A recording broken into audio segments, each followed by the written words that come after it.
रात के करीब 9 बज रहे थे। पुलिस थाने का माहौल हमेशा की तरह शांत था। तभी एक 18 साल की लड़की आरोही तेज कदमों से थाने में दाखिल हुई। उसकी आंखों में आंसू थे और हाथ कांप रहे थे।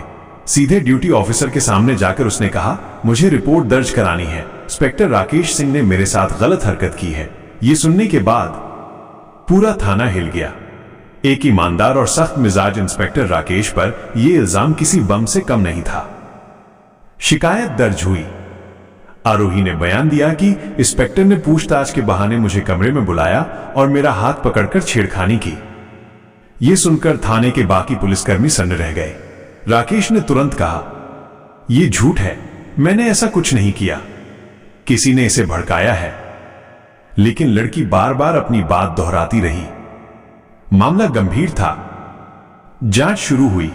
सीसीटीवी फुटेज खंगाला गया। उस कमरे के बाहर कैमरा था, लेकिन अंदर नहीं।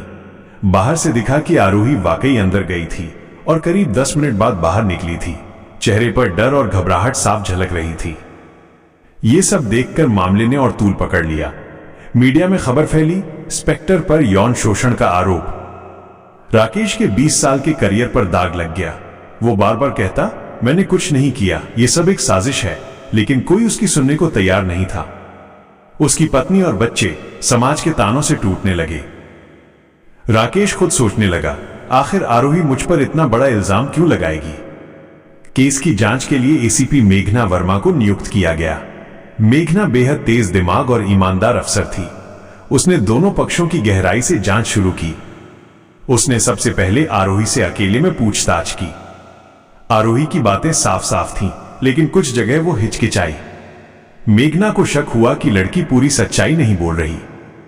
मेघना ने आरोही के कॉल रिकॉर्ड निकलवाए। जांच में पता चला कि जिस दिन घटना हुई उससे कुछ घंटे पहले आरोही के फोन पर कई बार एक ही नंबर से कॉल आया था। नंबर ट्रेस हुआ। वो था विक्रम, जो इलाके का बदनाम बिल्डर था और जिसके खिलाफ इंस्पेक्टर राकेश ने हाल ही में अवैध निर्माण का केस दर्ज किया था। अब मामला और पेचीदा हो गया।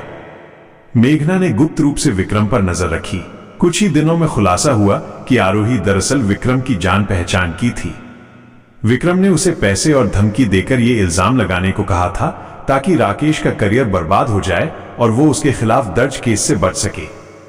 मेघना ने सबूतों के साथ आरोही को फिर से बुलाया। उसने कॉल रिकॉर्ड, पैसों का लेन देन और एक गुप्त ऑडियो रिकॉर्डिंग सब सामने रख दी।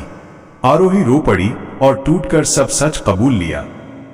मैं मजबूर थी, विक्रम ने कहा था। अगर मैंने इंस्पेक्टर पर इल्जाम नहीं लगाया तो वो मेरे परिवार को नुकसान पहुंचाएगा। अब असली दोषी सामने आ चुका था, विक्रम। पुलिस ने उसे गिरफ्तार कर लिया। उसकी चालाकी, धमकी और रिश्वत की योजना उजागर हो गई। राकेश निर्दोष साबित हुआ, लेकिन इस पूरे मामले ने उसके दिल पर गहरा घाव छोड़ा। अदालत में विक्रम को सजा हुई। आरोही को भी फर्जी शिकायत दर्ज कराने के लिए चेतावनी और सुधार गृह की सजा मिली। इंस्पेक्टर राकेश को क्लीन चिट मिली, मगर वो सोचता रहा, कभी कभी झूठ भी इतना बड़ा हो सकता है कि सच को साबित करने में पूरी जिंदगी लग जाए। कहानी खत्म हुई, लेकिन ये सवाल छोड़ गई, क्या समाज हमेशा सच और झूठ के बीच फर्क कर पाता है?